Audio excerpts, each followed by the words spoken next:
I'm Isaac with 120 Water. And I'm Chelsea with Rogue Water, and we're excited to welcome you to the Make Water Work and Catalyst Collab.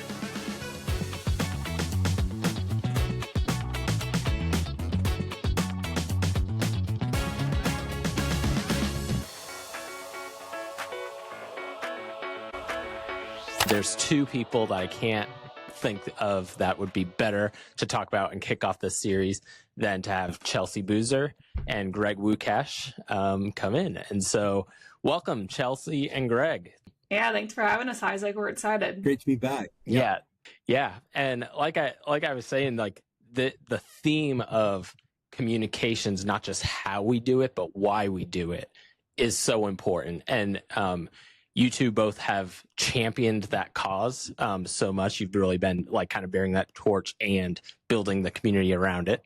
So we always like to celebrate people who make water work.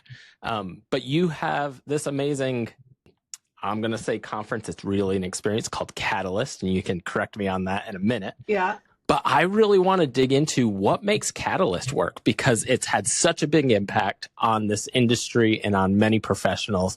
So Chelsea and Greg, what makes Catalyst work? And I'll make you fight to decide who goes first. Yeah, I'll start us off and tag team Greg in here on the answer. One, I'm really glad for the opportunity to just kind of dig in. What is Catalyst and what makes it work? I think that question in and of itself is so important to what Catalyst is, because it is something that works, and there is a lot that goes into that.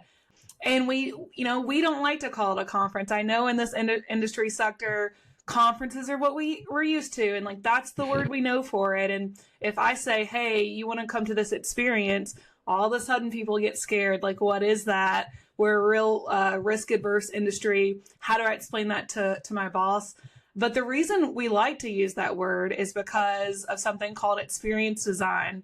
And that's what we use to design Catalyst, because there's one thing to, sit in front in a conference room with your PowerPoint and kind of tell you different comm strategies. Like, that works. That's fine.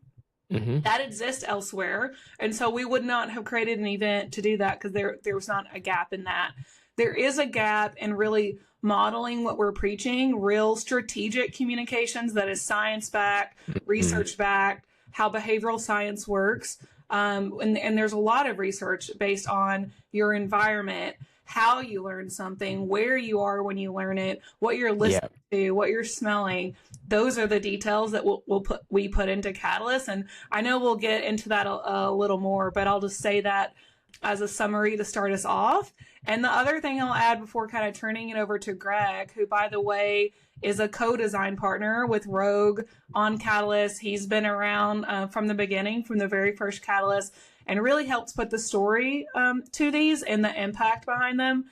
But what I want to say to some of your first comments, Isaac, in your podcast series, which is talking to all kinds of people in the water sector, not just communicators, what is a common thing? Communications. Like, it keeps coming up. I'm listening in to your episodes over and over, because this is a huge need of our industry, and it's a huge piece to all the puzzles, to the engineering, operational puzzles, to the finance, trust building, affordability puzzles, to the leadership puzzles.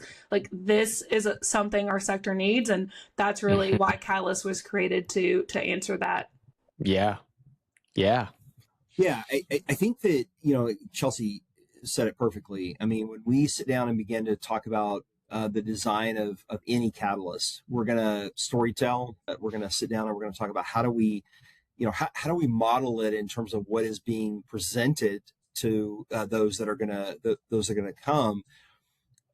But even how do we model it in the design of Catalyst itself? Like, we want to be very thoughtful about how we go about doing it. We don't do anything haphazard. We really think about venue spaces. We really think about the story it's going to tell, which she just said a while ago. How are you going to feel when you leave a particular experience that you have? And so all of that is built into the actual design of Catalyst itself, with the idea that if somebody who comes to Catalyst says, well, I mean, how do you do this? Like, can I really do this in my own setting? we can say, yeah, I mean, this is purposefully put together this way. And we're going to give you a little behind the scenes look at how it's put together so that you can then go back and practically begin to do that on your own, in your own setting, whatever that may be. So it is very, very intentional in everything that we do. We spend a whole lot of time in the intentionality of each step along the way. The only thing I'll add, and just to back up, I probably should have said, what is Catalyst more literally? Catalyst is a 3-day event where you skills build and you register to come and we meet together. So it does have that conference feel, and that like we are learning better communication. We're learning outreach. We're learning government affairs. We are doing those things over 3 days. But the words Greg and I are using are because we move venues very intentionally, and it's hands-on. That I feel like is an overused word these days. I think everyone wants to make their event interactive, and so they pop up a Mentimeter and we're interactive all of a sudden. Yep. That's not what we mean by interactive. But we also don't mean like we're pushing anyone to go jump on a stage with no prep and be super out of their comfort zone. Like I think where growth happens is a little bit out of your comfort zone, but we're not embarrassing anybody. No one should fear coming to Catalyst, but it's much more interactive than a Mentimeter. I'll say that.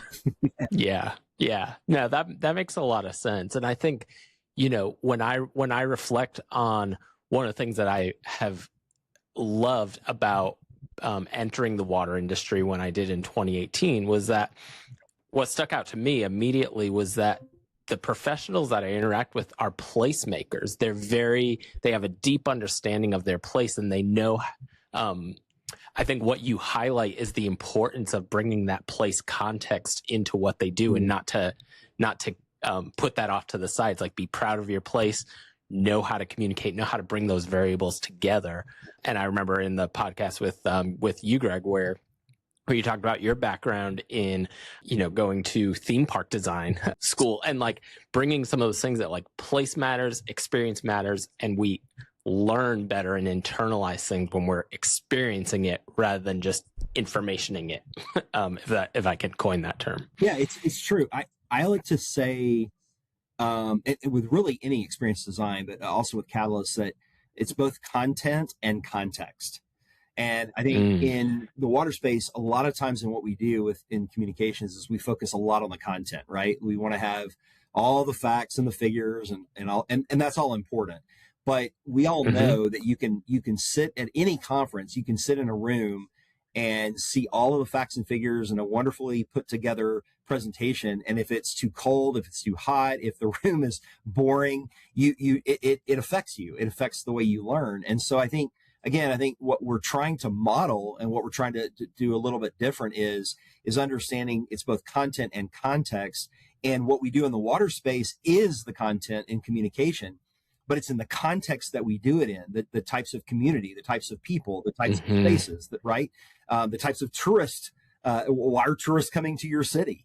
All of that is part of the context. And I think we model that really well in Catalyst to help people walk away and say, and I like it when people walk away and almost say, what is it? Like, what's the secret sauce about Catalyst that I'm not seeing, that I don't get? Like, you're right. There's this thing and they're just not quite sure what it is. And I think that's the beauty of it, is to be able to say, okay, let's have a additional conversations about what that kind of secret sauce is all about and how you can go about creating that.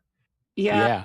And I love designing with Greg for that reason, like what he just said. You know, sometimes I'm in very like executive director mode. I have all these logistics that need to get done for Catalyst. We have our planning call. I get on the call and I'm like, I think we should bring in so-and-so to speak about such and such, and like da-da-da-da. And he's like, okay, well, back that up, because that is a template, right? And this is what we do at conferences. This is what we as utilities or anyone else in the sector do with our events. Like, I'm going to send a press release, and then I'm going to get the CEO to speak, and then I'm going to do this. But why?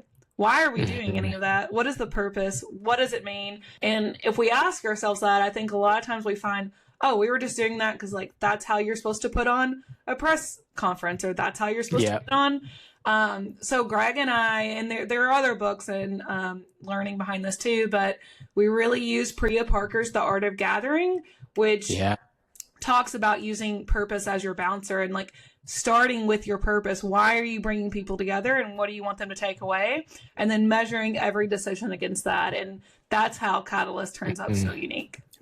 Yeah, it does. And I like in our conversations, Chelsea, I think one of the impactful things that you said on the podcast, conversation that we had earlier this year or last year, was just that communication strategy is an asset just as much as a pump, a lift station. Like that has to be treated like an asset. And so it is more than just a creative arts thing. It's a craft. There's a science. Like there's a lot more that goes into it. And so you not only bring that to the forefront, but you're also allowing people to experience that from every angle possible within those 3 days, 3 days at Catalyst.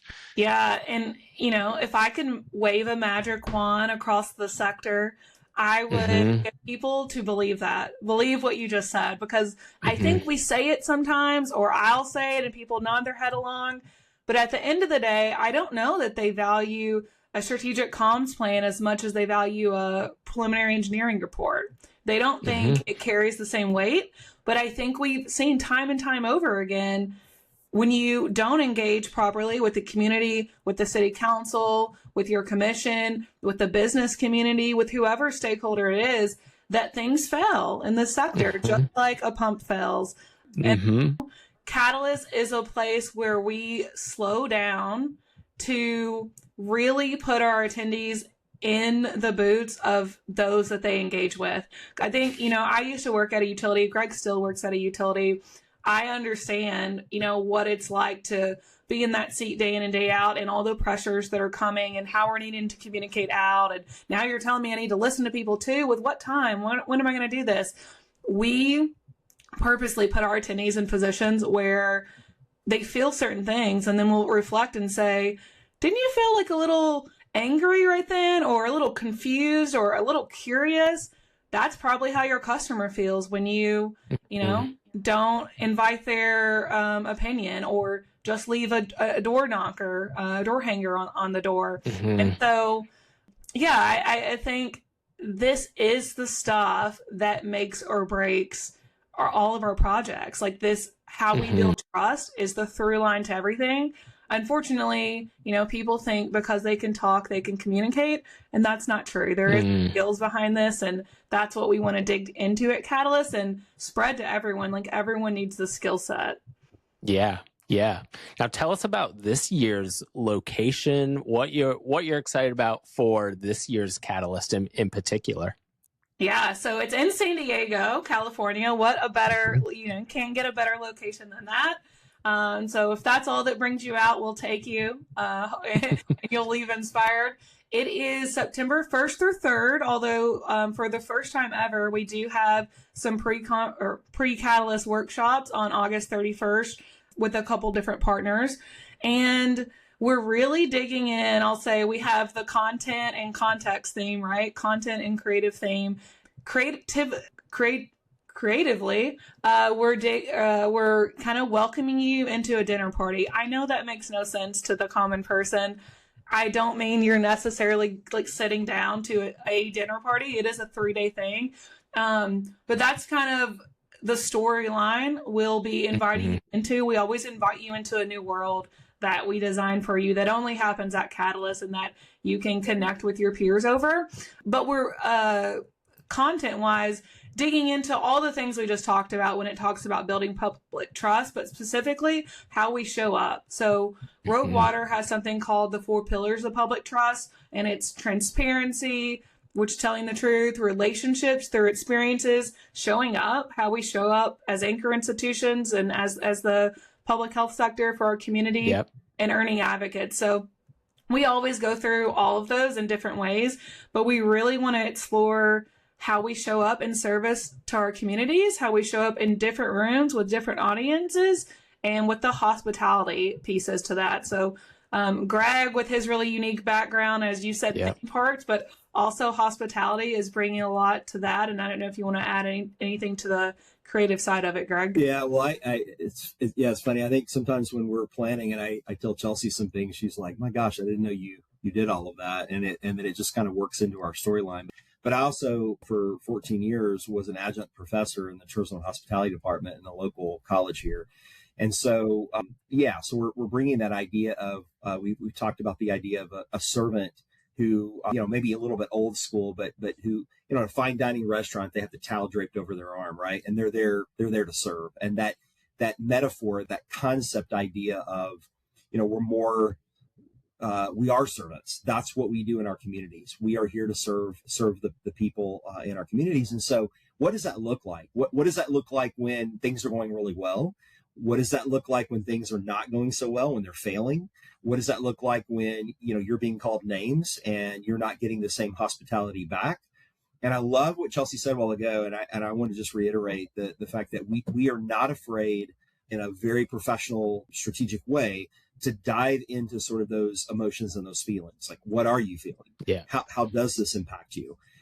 Again, I think that's part of the secret sauce of Catalyst, that we're not just there with facts and figures. We're there to deal with the holistic side of the work that we do. So, yeah, hospitality is a huge kind of passion of mine.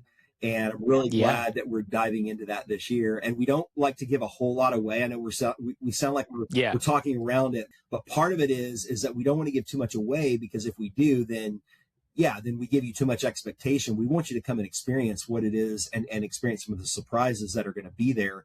But if you look at what Chelsea's been putting out in some of the advertisements and social media posts, you'll get a really good sense of where things are going and some of the icons and metaphors and things of that nature. It's going to be pretty amazing. As always, it's going to be pretty amazing. I think that's one of the things, is that there's so much when I experienced my Catalyst for the first time last year.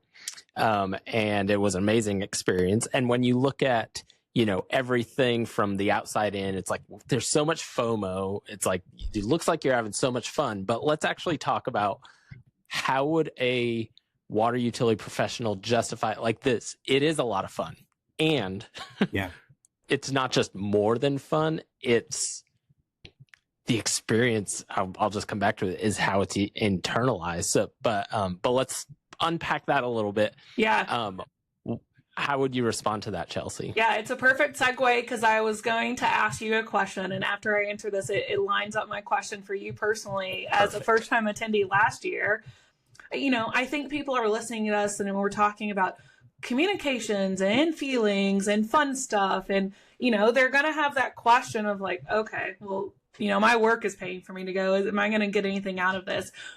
I think everything Greg just talked about in relation to showing up when people are mad at you, this is what we're experiencing in the water sector. We're talking about very scary stuff with people, and never at another time in history have they had so much access to information, true information, misinformation, people hyping them up, people making them angry.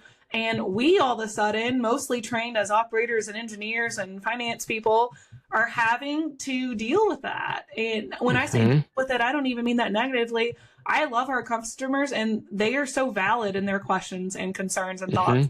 I am also questioning and concerning and thoughtful about what I put in my body when it comes to public health.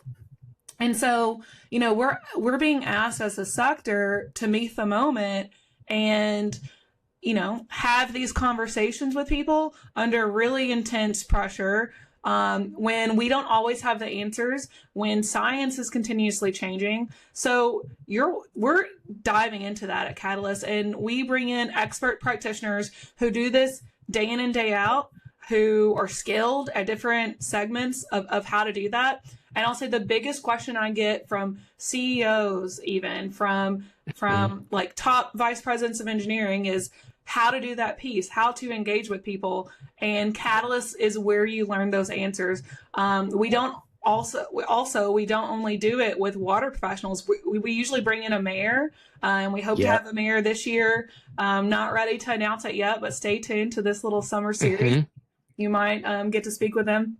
We've had a mayor come in every year and tell us, hey, how can we reach you better? And we love it because or our attendees love it because it's not their mayor. They have all these burning questions that they're scared to ask their mayor. They can ask this mayor. This mayor can tell them, like, hey, I hate when people text me at 5 p.m. or I would rather people text me at whatever time rather than like I'll miss an email. We get into those things of how to do that. So you were absolutely learning and skills building, in fact, in ways that like you don't get to anywhere else. What looks like fun on the videos is, one, a lot of fun, but two, is the actual science and strategy behind how humans learn and how humans are engaged with.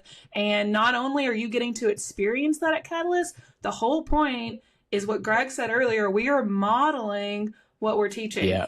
You go back and you do this too. And it doesn't mean you got to bring in a singer and an improv person. That's not the point. And we unpack all that at Catalyst. But the point is genuine engagement, and everyone can do it. And that's what you're taking away. So I was going to ask you, Isaac, as someone who, your words, have had FOMO because you've seen videos and finally you got to your first Catalyst last year, which is amazing to have you there.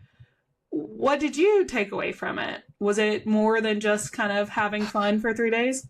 It was a lot more than just having fun, and I had a lot of fun. So I had a lot of fun, but I think for me, one, it was in Milwaukee, which was a great city. Milwaukee mayor, to your point, was a great, so gracious with kind of letting us peek under the hood of how his mind works and how that relationship works.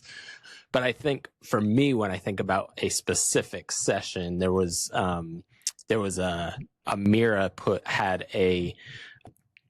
had this role thing where you just walked in and you were in the middle of a crisis communications issue. You had angry constituents, you had an advocacy group, you had the mayor call, so she was walking you through and just kind of saying, hey, this information just came in. How do you respond? And so you got to feel the anxiety of that. And it's better to have that in that space than it is to wait to build, to say, oh, wait, I wish I had a really good relationship with my mayor right now. So it wasn't just building relationship or trust with the community. It was also saying, who else am I going to have to work with when things happen, and how do I build and how do I anticipate those? So I felt like that was really valuable.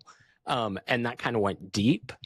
And then, you had a Britton Smith from New York City who kind of walked people through this, how to be creative, how to open yourself up. It was a wider experience. It was really just giving us permission to be safe, play, and understand that when you're playing, you're in a safe space, you have good ideas, and that helps keep you rooted. And so there was a lot. Yeah. There was a lot there. And Amira Palacios session you mentioned, it was really that was an example of through immersion. It's, we can think all we want all day of someone, just showing how they did a case study. But when you're having to live think through these things, feel these emotions, you learn so much better, and you can figure out practically how you take that back into the situation you are in back in the real world. Greg and I talk a lot about, and we talk to our attendees about, you get to be in this world for 3 days and 3 days only. The world ends. And I hope you take this community with you, but we want to prepare you here how to be who you were here, to bring a piece of that person back to the real world and how you can engage this way there. So there's a lot of prep in which goes into the second piece you highlighted with Britton Smith, who is, I think, an Emmy-winning artist out of New York City, a singer, performer, is complex human dynamics. That is something, most professional organizations and conferences steer away from. What do you mean emotions? That's not professional. We bring emotions with us every single day. The people-to-people interactions are what is hard and what either drives work forward or doesn't. I took a lot away personally from Britton's session. People were leaving his session in tears because it opened up so much in them. And Catalyst is a place where everyone commits to the bit and shows up vulnerable. It is so unique to experience that. It moves me every single year to be in a room with that many people who have opened up in that way. And in that particular, Greg and I call this the soul moment of Catalyst. It changes every year. It's always through a different method. The year before, we had a poet come in who, like a poet for the city of Philadelphia, that led us through some things of like how our customers feel, and like we had to put ourselves in their shoes.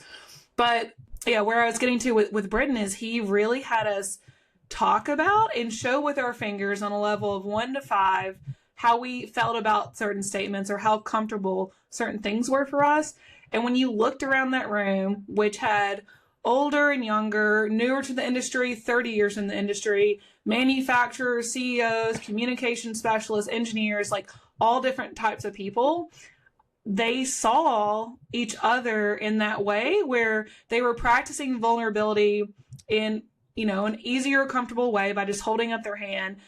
But when you unpacked with them later on at dinner or at happy hour, they felt really emotional when they saw, one of the questions was, do you feel seen in your work? Do you feel seen in your workplace?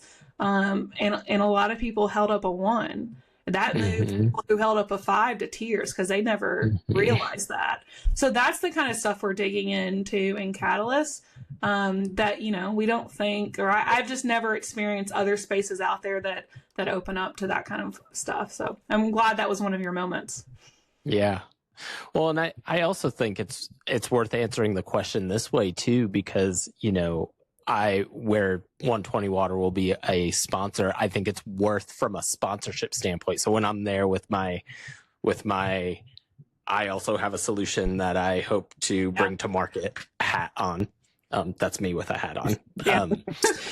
I get a lot, and I think the best organizations get a lot when they are willing to spend time listening to the community and participating. I'm not there with an answer. I'm there with a lot of curiosity, a lot of questions, and I want to understand what the biggest needs are. And to me, it's so important we know that the work that water professionals do require a lot of data to be reported up to regulators, but also a lot of information to be communicated out. And that's a complex dynamic that doesn't necessarily exist for a lot of other industries, where you're needing to balance both of those at once. And so I think that's like the missional part of me is like, I want to be at the epicenter of that, like whatever's going on. And I believe that's at the Catalyst community it's the people who value that. And that's where the change making is going to happen.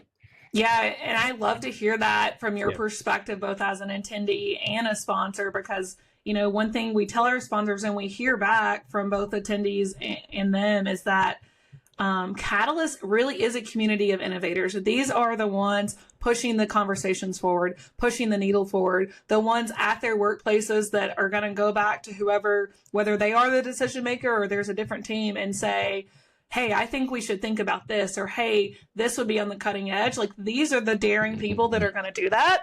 And unlike, a bigger event, this curated community, like, you're able to sit and build relationships, get to know people, like join them along the journey, like you said, instead of just being there to sell something to them.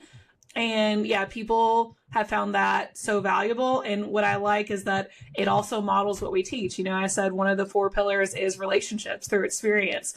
And, whatever piece you play in the Catalyst journey, whether you're a partner in sponsorship, whether you're an attendee or a guest, whether you're a guide, which is what we call our speakers because they really guide us along the journeys, you are getting to be a piece of that story and like getting to experience the full 4 pillars of public trust. So yeah, I loved kind of hearing those pieces in your answer. Yeah, you said some key phrases there, and I know again, not to be too cliche here, but we have said that Catalyst is really a movement, and that's a really good, I think, a really profound, larger way. I see, and this is just the way my brain works, but I see this whole sort of Catalyst ecosystem that goes far beyond just and the 3 days is powerful, but it goes beyond that. And sometimes I think we don't even know, and I don't think we will ever know the impact that those 3 days and then the greater ecosystem that's being developed is having upon the industry. I think once a boulder begins running downhill on certain concepts and ideas, you can't stop it.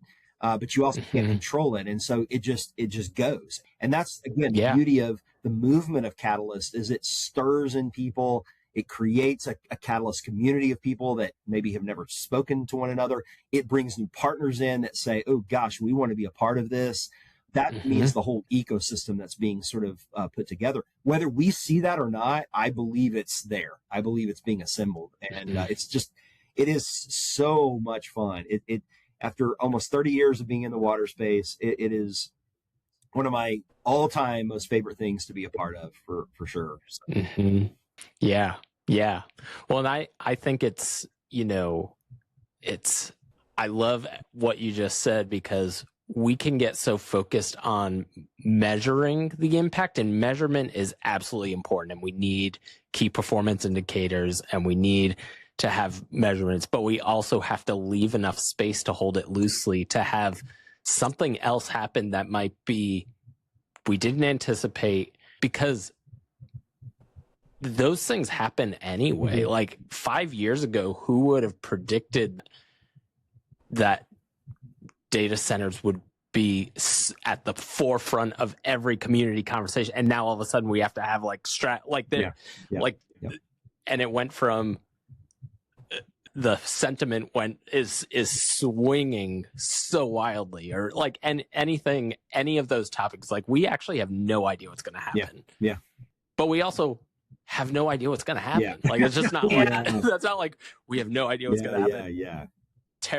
Let's be terrified. We also have no idea what's going to happen. Like that actually can be a statement with just as much hope. And I do want to let people know what is going to happen. So today is the start of a mini series on the Make Water Work podcast. And what is going to keep happening is that we're going to get to have a lot of the guests or a lot of the guides be guests on this, whether they're going to be a guide for the upcoming Catalyst or been a guide in a previous Catalyst, and which a lot of those folks have already been guests on my podcast because I met them at Catalyst. So that's another impact. I'm excited for that, though, because actually a lot of the practitioners we bring in to be expert guides at Catalyst are not always the ones you see at every conference, or not the ones speaking, everywhere. The same all. Like, we are really trying to push the sector forward, and hopefully introduce you guys to like a broader swath of experts out there. So I'm really excited too. And some of the things you hear them talk about is exactly what you just got into, Isaac. Well, hey, everyone needs KPIs. How do I measure that? What is public perception of reuse and data centers and desal? And what is, how do we poll our customers? Like, we will get into all of that. And we have experts, coming in on all those pieces too, but then also the complex human dynamics and the behavioral science behind, hey, if you message this way, humans tend to respond this way, but if you message that way, they tend to respond that way. Those are some key strategies that we need to know. So yeah, I'm so excited that you'll be hosting all of them over the summer, and everyone will get to hear from these guys. Yeah, me too. It's great. And I just can't thank you both enough for what you've brought and what you've created. I know that it has already gone beyond what you could have imagined, and I already am excited for how much further it's going to go. I do want to say to the listeners as well, there's still time, perhaps when you're listening to this, to sign up. So Chelsea, where do they go to find out more information about the Catalyst experience? Yes, great question. If they go to catalysth2o.org, there'll be a Catalyst tab there. They can find out everything they need to know, how to register. We do have limited seating. So if you are hearing that and there is time before September 1st, 2026, go ahead and get your seat locked in. And there's opportunities for sponsorship. Again, that's already been a value to me and to 120. We're excited to sponsor this year. And if you're listening to this and you're like, well, it is September 4th and I missed it. Catalyst is a community, and it's going to happen again next year. And there's other programming beyond this, but we're really excited to shine a spotlight on the guides for this year to really let you get to see a little bit of that, and we'll make sure to not spill everything out in the all at once, and Greg keep some loves Easter. his surprises, which actually makes Catalyst so fun. And return attendees, we've kind of got like this little cult following, and they're always looking for our Easter eggs. So we have Easter eggs in the design and the story every year.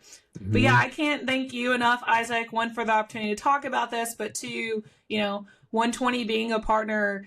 The partners and sponsors who sign on to Catalyst are so important, because it takes a unique, like, forward-thinking, innovative company to get behind this work and to see like the impact of this work in our sector.